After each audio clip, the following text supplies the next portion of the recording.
Si Jesus lang ang atong higugmaon.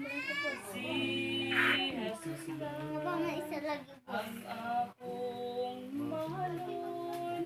Kay diha kaniya maangkon tang kalipay.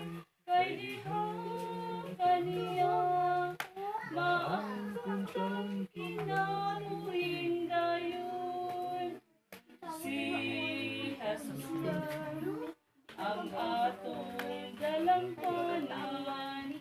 Si Jesus lang ang atong saligan.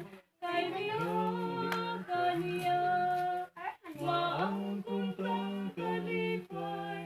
Kay diha kaniya maangkon tang kinabuhing dayon. Busa igsuon padayon sa unahan.